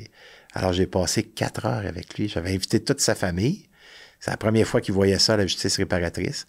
Puis, sa grand-mère est venue, tout ça. Fait qu'on a passé 4 heures. Puis, en dernier, là, je le prends dans mes bras, là. Tu as fait un câlin? Oui. Ça t'a-tu fait du bien, Robert? Écoute, les deux, j'avais pardonné, là.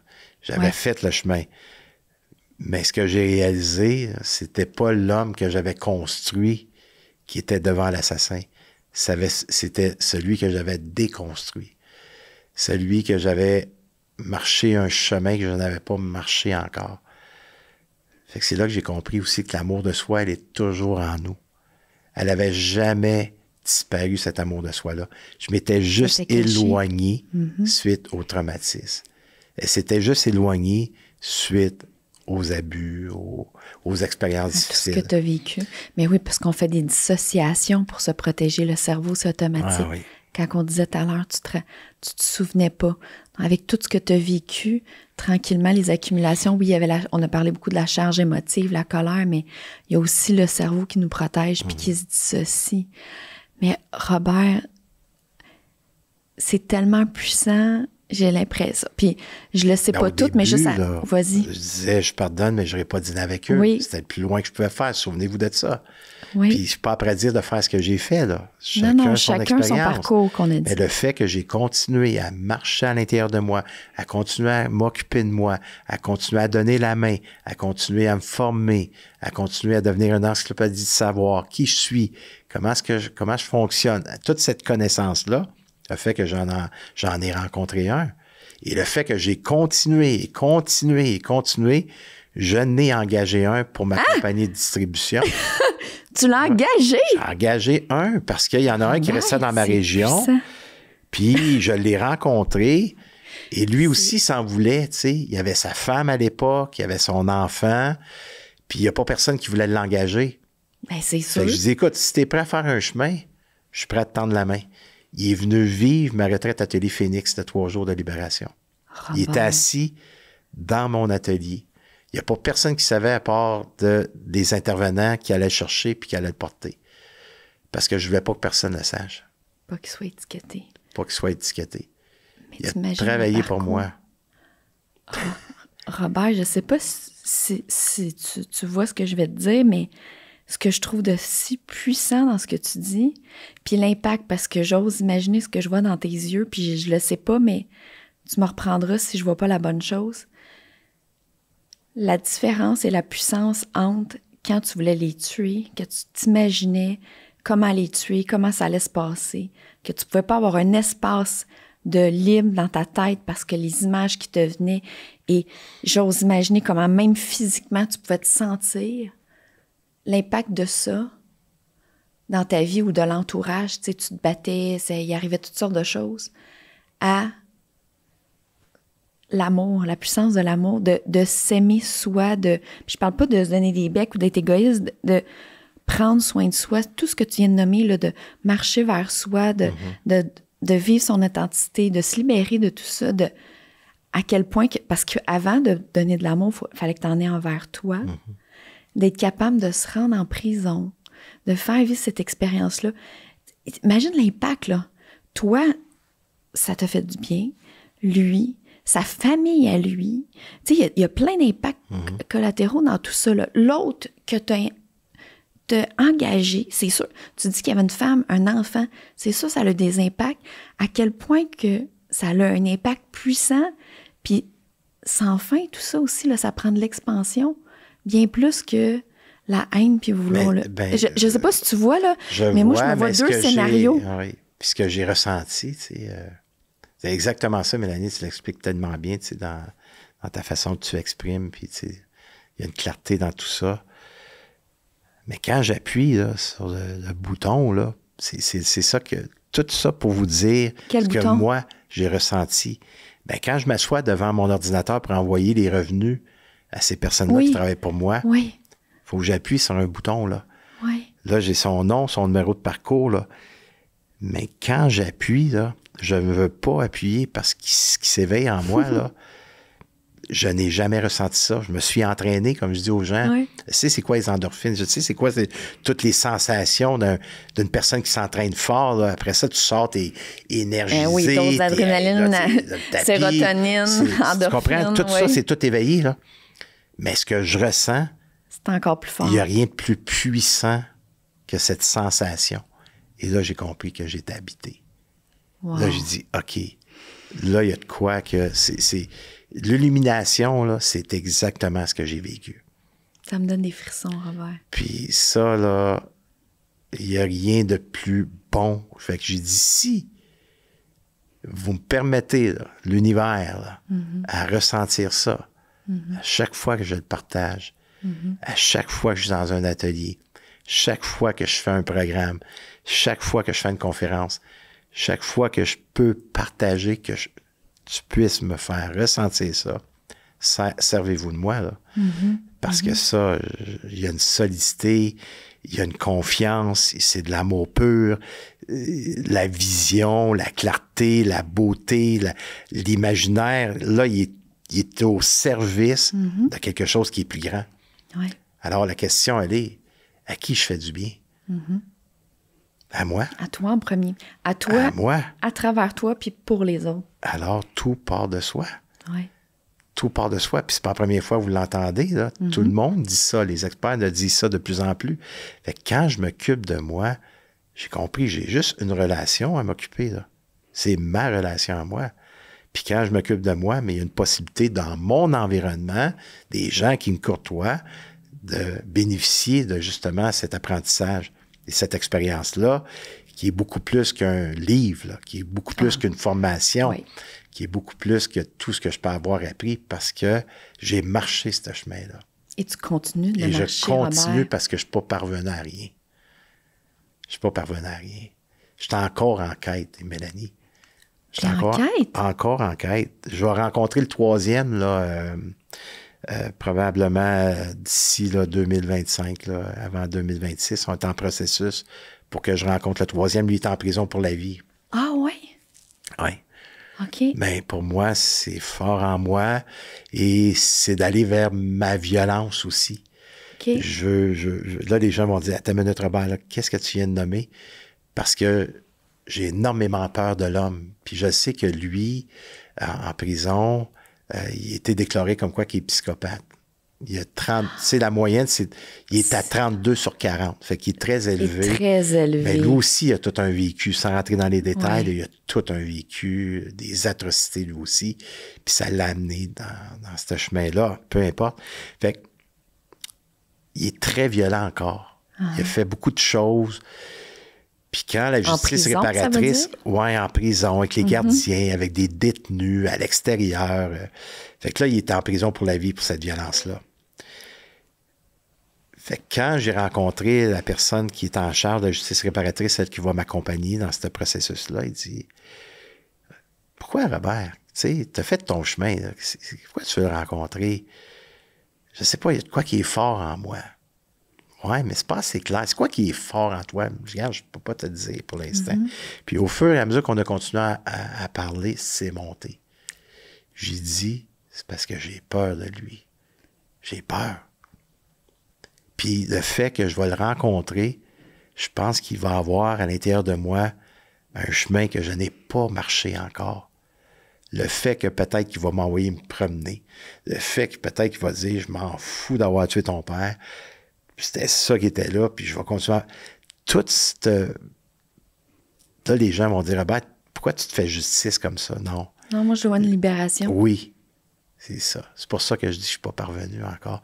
Puis parce que je veux nettoyer ça encore, Ouais. mais d'une façon saine. Ouais. Je veux nettoyer d'une façon que je vais m'en occuper. Puis peu importe dans l'état d'être qui va être, je sais que ça va me faire grandir, ça va me faire avancer.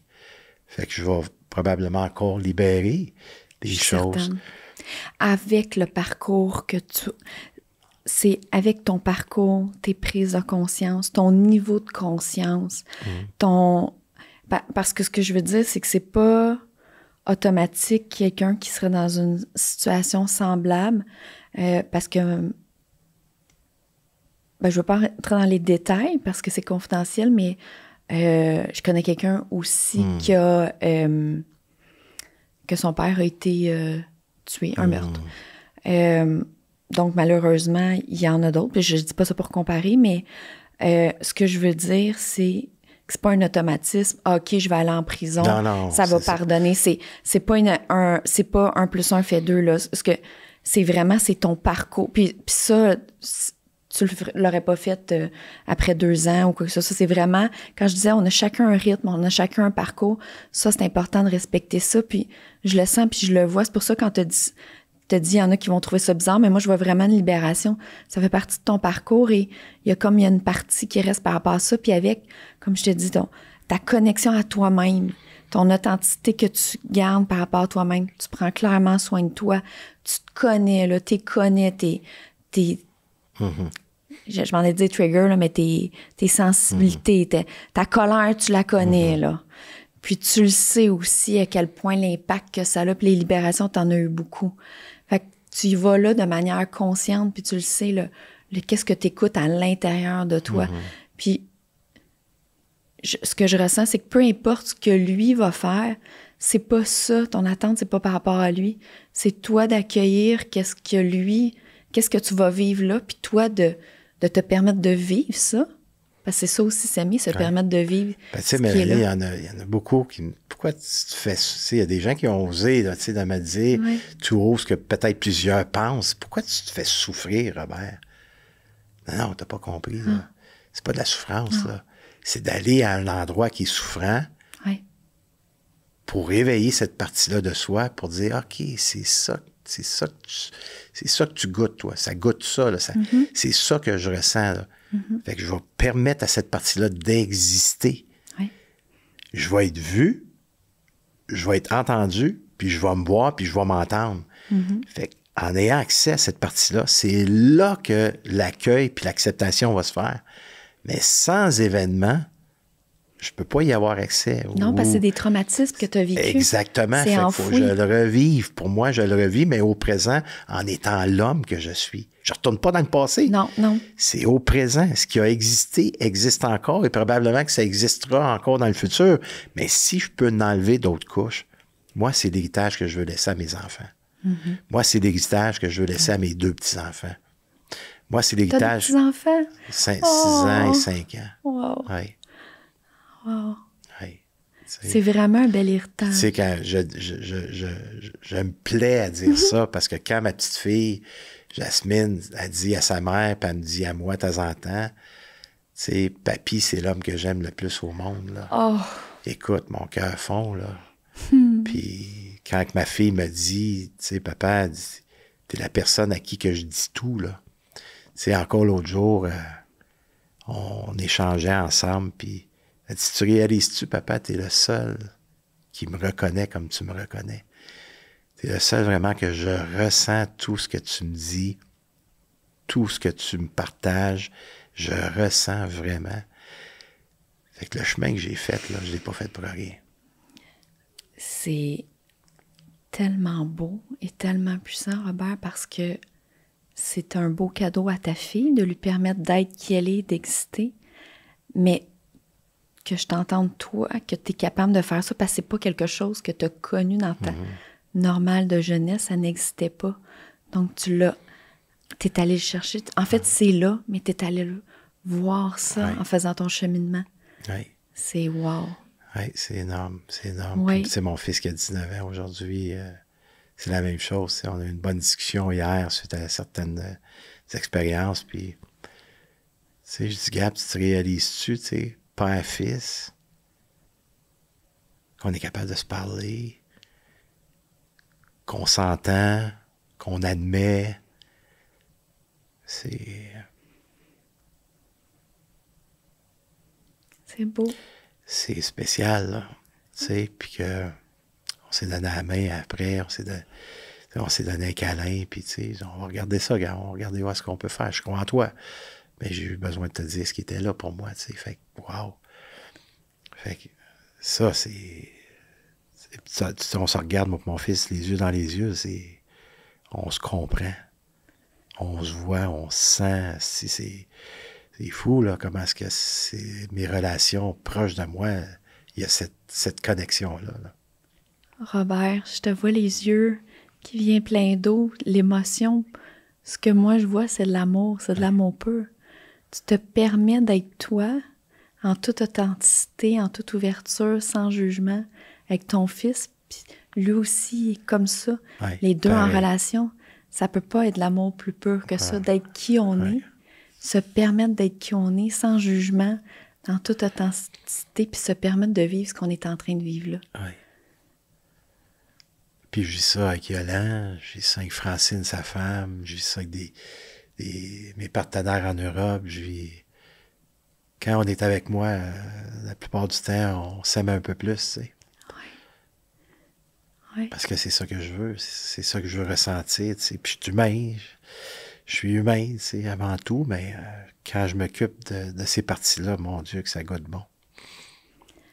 Puis c'est là, tu sais, jamais j'aurais réalisé de faire le tour du monde aujourd'hui, aller partager mon parcours, puis mes enseignements, puis de voir tous les gens que j'attire, tu sais, je me dis, mon Dieu, Seigneur, je me touche encore, tu sais, même après 25 ans, même après proche 4000 conférences, tu sais, je me dis, ouais, tu sais, il y a de plus en plus des médecins, il y a des psychologues, il y a des thérapeutes, en Europe, c'est plein, des docteurs en psychologie, puis des gens, des monsieur, madame, tout le monde, qui sont en relation, qui veulent être plus épanouis. Puis il y en a qui me disent, tu sais, Robert, je m'en vais pas chercher de la connaissance. Je veux apprendre comment tu as marché le chemin. Mm-hmm. Comment tu as fait ce chemin-là. Je veux que tu me donnes la main, puis je veux que tu marches à côté de moi, je veux que tu me le montres. Fait que c'est ça qu'on fait, tu sais, dans mes ateliers. Fait que c'est tellement wow. Puis d'avoir créé le documentaire qui va sortir probablement à fin 2025 ou début 2026, qui amène à des investisseurs et des producteurs. Là, on regarde pour créer un film, Mélanie. Créer un film. Ah oui, ça va être inspirant. Robert... Tu comprends si tu dis... Je ne savais pas pourquoi que... Puis là, je te coupe, là, mais tu sais, quand t'es arrivé, c'est la première fois que je te voyais, quand t'es arrivé ici au podcast tantôt, puis j'étais toute... J'étais fébrile, j'étais contente de te voir, puis j'arrêtais pas de dire, c'est un grand homme, puis je te l'ai dit que je me sentais très honorée, touchée que tu sois là, puis tu comprends, tu me dis pourquoi, puis là, c'est ça, je te disais, ce que j'osais imaginer, mais j'avais raison de penser ça, Robert, et j'ai même pas assez imaginé. Tout ce que tu me racontes depuis tantôt, c'est encore plus grand, c'est extraordinaire. Puis c'est vraiment un choix, Robert, parce que c'est pas ça que t'as connu, l'amour. T'as vécu plein de traumatismes. Puis les gens qui comprennent... Je veux juste donner un petit peu d'infos, là. Ça, c'est mon côté psy, là, puis tout ça, là. J'aime ça. Je m'excuse. J'aime ça donner de la clarté pour les gens qui comprennent pas, tu sais, pourquoi que quand tu as dit « il faut que je vive une situation pour faire vivre quelque chose qui a été enfoui en moi », ça, c'est un mécanisme, des réactions normales du cerveau pour nous protéger lorsqu'on vit un traumatisme. Ça fait une dissociation. Puis une des façons de libérer, puis là, j'encourage pas les gens à faire ça nécessairement tout seul. Il y a vraiment un parcours. Consulter, demander de l'aide. Tu sais, tu l'as fait, le parcours. Tu as été demandé de l'aide, mais en revivant une situation, c'est là qu'on peut permettre de libérer, comme tu as dit. Donc, c'est très thérapeutique, ce que tu as dit. C'est pas fou du tout. C'est aidant. Mais ce que j'allais dire, c'est que t'as pas connu ça, l'amour, qu'on parle présentement, l'amour pur, de permettre d'être soi, de permettre à l'autre d'être soi, sans jugement, de vivre ce qu'on vit, d'accueillir dans ça. T'as pas connu ça, t'as connu la violence, t'as connu plein de choses à l'opposé que t'aurais pu continuer de reproduire, Robert, et t'as fait le choix. Tantôt, quand je disais, on a des choix dans la vie, puis à chaque fois qu'on vit quelque chose, c'est une opportunité de faire un choix, puis on peut continuer sur la même route, là. À chaque fois, là, toi, t'aurais pu faire le choix de « Hey, là, c'est trop inconfortable, là, ça va faire me retourner dans ma violence, puis d'enfouir mes affaires, puis d'engourdir. » T'aurais pu faire ça, de continuer à chaque fois de te choisir, puis d'avancer. puis l'impact que ça a et l'impact que tu as. Puis là, regarde, là, tu es en train de me partager qu'il y a un film en plus qui s'en vient. Tu sais, on le sait, l'impact de nos livres qu'on écrit, ça touche des gens qu'on n'a jamais vus et qu'on verra jamais. Le film, c'est la même chose, ça va se promener, ça va aider, inspirer plein de gens, là, ton parcours. T'es vraiment un homme grand, Robert. J'avais raison d'être impressionné puis touché de te recevoir. Merci. Merci. C'est extraordinaire. Et toute la gratitude et la reconnaissance que tu as en plus. Oui. Ça aussi, c'est puissant. Puis oui, c'est ce que je vis, on dirait que j'ai passé un cap que c'est plus léger, c'est plus le fun, c'est OK, tu sais, je me lève aujourd'hui, qu'est-ce que je veux semer aujourd'hui parce que c'est ma première journée du reste de ma vie, tu sais, qu'est-ce que tu vas en faire? Parce que ce que tu vas semer aujourd'hui, mais tu vas le récolter demain. Fait que, tu sais, là, je suis à un endroit que je le sais que je vais vivre d'autres expériences qui vont me faire grandir, mais on dirait que j'ai passé une étape. OK, là, OK, tu as le droit que ça soit plus léger. Tu as le droit que ça soit plus le fun. Tu as le droit d'avoir du plaisir, tu sais. Tu as le droit de triper, là. Tu as le droit de briller. Tu as le droit d'exister, ouais. Tu sais, tu as tout le droit de tout ça, là. Alors, pourquoi pas le marcher ce chemin-là, puis inspirer d'autres peut-être à vouloir marcher ce chemin-là avec. Et j'ai trouvé un nouveau sens à mon parcours. Mm-hmm. J'ai trouvé un nouveau sens. Puis ça, là, c'est... Il n'y a pas rien de plus magique puis miraculeux que ce chemin-là. Là. Puis je pense qu'il n'y a pas de mots. Je pense que ça se vit. Ouais. Je pense pas que ça s'explique. Mais moi, juste que tu me dises, je sens la légèreté, c'est plus... Juste ça, là, autant que tantôt, je sentais la souffrance, la colère, le corps, de la dureté envers soi, même physiquement, que là, c'est wow, c'est puissant, tout ça. Puis j'ai envie qu'on arrête sur ça, qu'on continue pas par... Ben, en fait... La vraie raison, c'est que j'ai vu l'heure, Robert.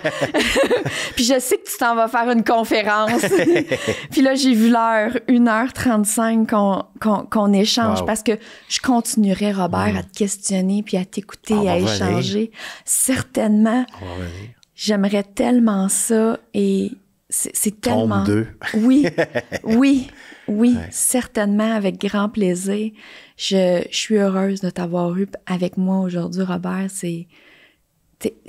T'es un homme grand, t'as beaucoup à partager et je me répète, mais c'est extraordinaire ce que t'as vécu et je trouve ça très inspirant. Et la journée que je vais vivre quelque chose, que je vais penser que je peux pas m'en sortir, parce que moi, j'essaie d'aspirer à ça, de voir qu'à chaque fois qu'il arrive quelque chose, c'est une opportunité de se choisir, c'est une opportunité de voir quelque chose, un cadeau mal emballé. Mais des fois, sur le coup... Non, sur le coup, ça fait chier. Oui, c'est pas ça qu'on pense. Mais je vais penser à toi, puis ton authenticité, j'ai envie de rajouter, Robert, ça n'a pas rapport avec tout ce qu'on a raconté, mais... Ça fait partie de mes croyances. Puis je te l'ai dit tantôt, quand je t'ai vu arriver avec ton hoodie rose, je suis comme, j'aurais mis le mien, j'ai failli mettre le mien, mais je me suis dit, ben non, je me mettrais pas un hoodie, là, Robert, c'est tellement... Puis ça, c'est mes croyances de, tu sais, il faut que je sois bien mise, bien professionnelle, j'accueille Robert. Puis là, quand t'es arrivé avec ton hoodie, puis je te l'ai dit, t'as dit, mais t'aurais pu le mettre, ton hoodie, tu sais. Oui. Mais ça, c'est une croyance. Moi, j'étais comme, ben non, je mettrai pas d'hoodie, je vais bien m'habiller un veston pour accueillir cet homme. Mais... Ce que je rajoute, c'est que tu es tellement dans l'amour, dans l'authenticité, dans ce qui est là, dans l'humain, dans toi, puis ce qui se passe à côté, que j'aurais pu être avec mon hoodie, puis ça aurait rien changé. Tu es vraiment un homme grand, Robert. Merci beaucoup d'être venu partager ton propre parcours, ta propre histoire. Merci.